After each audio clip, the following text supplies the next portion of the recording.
Greetings and bienvenue, Midnight Crew. Thank you for returning to this broadcast, and welcome to new viewers joining us for the first time. If you like a video, then feel free to subscribe. Some viewers may find the following video disturbing. Viewer discretion is advised. Hey, X-Files. I'm doing something like research on odd and less than legal jobs and services. We all hear stories of people who can acquire things or make things disappear for a small fee. Tales of a person you can call to get a new identity or have put a house under surveillance. You've all heard a story of one or two of these. That's what this thread is about. I'd like you to share the stuff you've heard, in the area you've heard. I'll take anything from anecdotes to personal experiences to descriptions of them. I, and probably everyone else, for curiosity's sake, would also be highly interested in clear and definite info as well, e.g., I know that if you call Poppy's Pizzeria in Lower Chicago and ask for an unusual pizza, they'll send a illegal thing, hidden in the ranch dressing. If you don't want to post it or want to give in-depth discussion on how you'd want the information to be portrayed if publicly shown, send an email to the one in said field. Here's a loose format. You don't really have to follow it, but I'd really like if you gave your general location, time frame somewhere in the post. General location can just be state, country, like Minnesota or Luxembourg. If you're in a city, please put that instead. Time frame. General time when you heard of it, for example, the mid-80s, or late 2004. Please say if the service is still active, as far as you know, or if you heard it stopped, was shut down. Where you heard of it. Did you experience it yourself? Did your uncle or that one homeless guy down the street tell you? The story or description, self-explanatory. I know this isn't paranormal per se, but I browsed here, way back when X was in its heyday. We were all interested in the less known parts of the world. I'd wager that you all still are. In my hometown in England, if you asked for a certain medicinal herb in the local Chinese herbal shop, they would take you upstairs, it was an apartment on top of a small building, and sell you weed. And if you asked for an ear candle, Google it, they are pretty rad, of a certain brand. Apparently they'd show you weapons, but I don't know about that. Thanks dude. This is the kind of stuff I like to hear. For the sake of curiosity, what area of the country? Kent, just south of London, a normal-looking herbal Chinese shop in a shopping centre that just so happens to sell weed and allegedly weapons.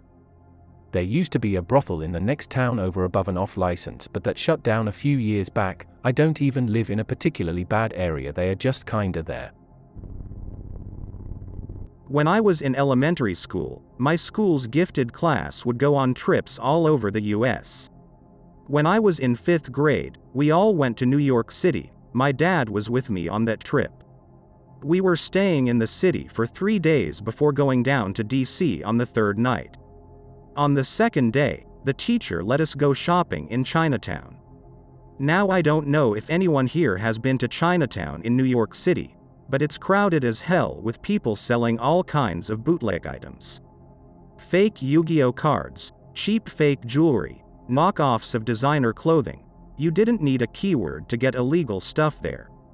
Well anyway, my dad and I were shopping around at a stall when an old Chinese lady asked us if we wanted to buy some DVDs.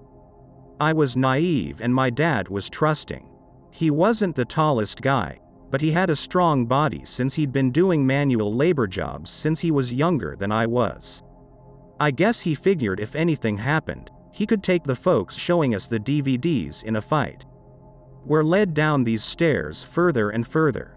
The basement of whatever building we were in was clearly too big for some simple Chinese bootleggers. I say I have to pee and we're led to the bathroom.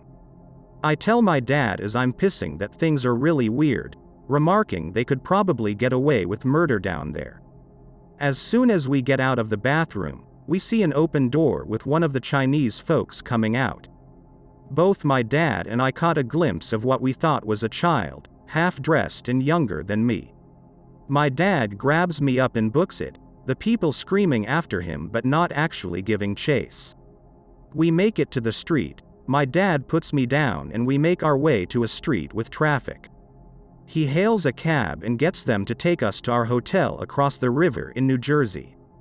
He talked the teacher into cutting the New York stop early, going down to DC the next morning.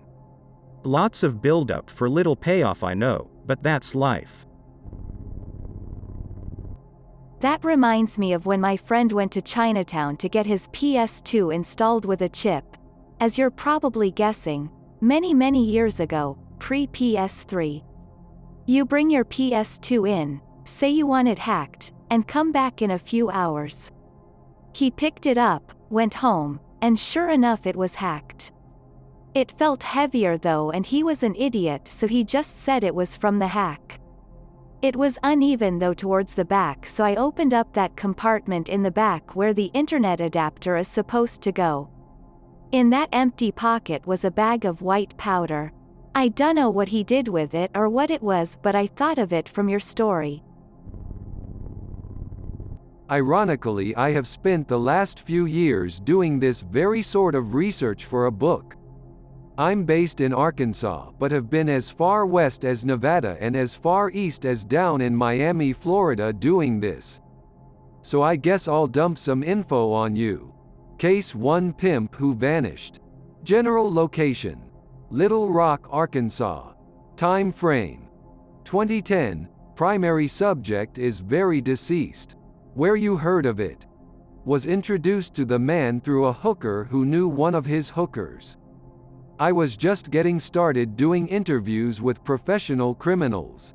I started with escorts and was branching out to other types of criminals, and had mentioned during my last few interviews that an introduction would be great.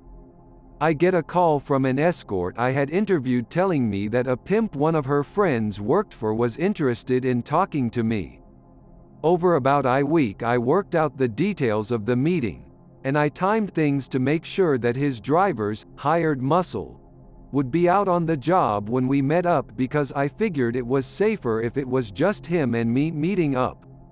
I drop my car off at my escort friend's place and she drives me to this pimp's place, promising to pick me up after. I didn't want to leave my car in the hood.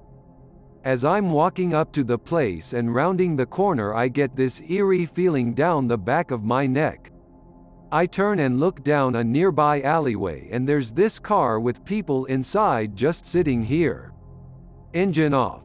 People inside just sitting there, and they give me the creeps, but I figure it's the hood and they're just a fixture there, so I go ahead and go on inside. I met with the guy. He's surprisingly friendly, and we talk. He tells me that he's moving here from Cali, that he's affiliated with this group and that group, tells me about how much money he's bringing in, and shows me this big sack of heroin and tells me that he's planning to break into the drug market in Little Rock.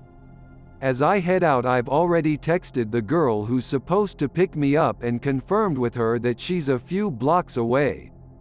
As I'm walking down to where I'm supposed to get picked up, I get the same chill down the back of my neck. I glance up and that car with the people in it is still there. Still sitting. Still waiting. After I made it home, I got a call the next morning from my friend telling me that when her friend came back to her pimp's place, the lights were on and she could hear people inside ransacking the place, so she fled. When they went back in the morning, they couldn't find any trace of the guy and haven't heard from him since. What most likely occurred was a paid hit after he tried to muscle in on somebody's turf. Case 2. Discovering how safe houses work. General location: Northwest Arkansas, but you can find them anywhere. Time frame: 2011. Services are still ongoing. Where you heard of it? Complete accident led to me doing a little digging. You can rent a space in an area that isn't zoned for apartment living without putting your name on any paperwork or anything traceable to you. The trick is that landlords are greedy assholes, and oftentimes they have space left over in buildings in which the downstairs areas are rented out to businesses. Oftentimes they are cutting corners when they turn these spaces into apartments in the first place, so they don't report any of your information and usually just charge you a flat rate for rent based on what they think your bills are going to run you monthly. In high-foot traffic commercial areas it is likely that your comings and goings will not even be noticed, nor will packages arriving intended for you instead of the businesses downstairs. These areas are prime locations for all forms of illicit activity and a great hideout from the cops, especially if you're friendly with your landlord. This is how certain types of basic safe houses used by criminals and intelligence agents work. Germany. Waiting in line for kebab. Two big Turks come in, cut line. One orders 2 ayran and 2 kebab with special sauce. Kebab guy makes the kebab, doesn't take money but gives them like 500 euros in 50 euro bills. They take the money and food and leave. Business as usual continues. Don't know if it was Savity money or a trick to wash the money. But they didn't really care if anyone noticed. High Point, North Carolina. A friend's father let me in on a little known secret from around here. If you need to get rid of a body, there's a guy who will gladly take any you have to offer. He has deep ties with local law enforcement and has everyone who matters completely paid off. You bring the body to his farm, where his supposedly mentally handicapped son will use a blowtorch and scorch all the hair and everything from the outside of the body, and will then remove teeth and crush them with a hammer. The body is then fed to the pigs, and no one ever asks a question. He's apparently been doing this since the 80s and he's incredibly good at it by now.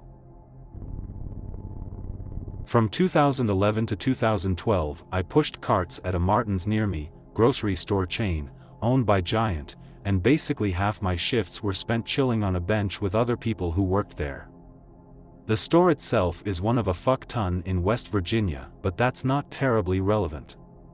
One of the other cart pushers was this dude named Ethan, who told some pretty good stories, about 50% of which were actually true, but they were usually entertaining anyway. We were talking about Craigslist and shit, and he mentioned one particular job that he took back in the early days of Craigslist. Drive a car. He said it was a super nice-ass brand new Jetta, from some point A to point B in a certain amount of time. Didn't mention where. I never thought/cared to ask, but it was probably a significant distance, and be paid and reimbursed for the gas. But don't look in the trunk. Obviously, spooky illegal shit, but he said it didn't feel heavy enough in the trunk to be a dead body. I'm assuming he was just assuming, and if it had been guns or drugs it hadn't been a massive amount. Either way, he didn't look in the trunk. He was afraid it'd be wired up to a bomb or sensor or some crazy shit, but we both knew he'd been kind of into meth and shit back then, so he wasn't actually basing that on anything logical, and made a couple thousand off of it. Apparently he jokingly asked if he could have the car too, and they were fully prepared to let him have it, and that's when he got creeped out and just fucked off. He didn't keep it, obviously. Greater Los Angeles. 1980s. Anecdotal. Popular urban legend, or was it, about a shadowy fraternity of grifters and thieves known simply as the Underground. Recruitment was conducted by tapping a prospect after observing them, unbeknownst to them, of course. The Underground themselves could not be contacted or appealed to for membership. And here's the fun part: initiation required faking your death. Los Angeles. 1990s. The Phantom Bus. There were complaints coming into Metro Transit about a strange bus that would run an irregular route, pass people up frequently, make irregular stops, and the driver never spoke English. This went on for about a year or more, until one Christmas. The buses were on holiday schedule, and one alert transit cop who had heard the stories saw the bus as out of place and investigated. To nutshell it, a group of Armenian credit card hustlers bought the bus at a police auction and put it to work for them. Bespreadel is the word that comes to mind. The Internet. Greater than 1995. Creditmaster.com. When the internet was still somewhat new to the public at large, there was a Ruskia Bratva website that specialized in distributing working credit card numbers among the Vorus. As the web still felt somewhat vast and mysterious and fraud investigators were still catching up, the mafia didn't even bother to hide the site, and it wasn't well known among LEOs until '97. I hope that you enjoyed tonight's broadcast. If you enjoyed tonight's story, then please subscribe to the channel, as more green texts will appear daily. A new broadcast will appear when the clock strikes midnight Central Time.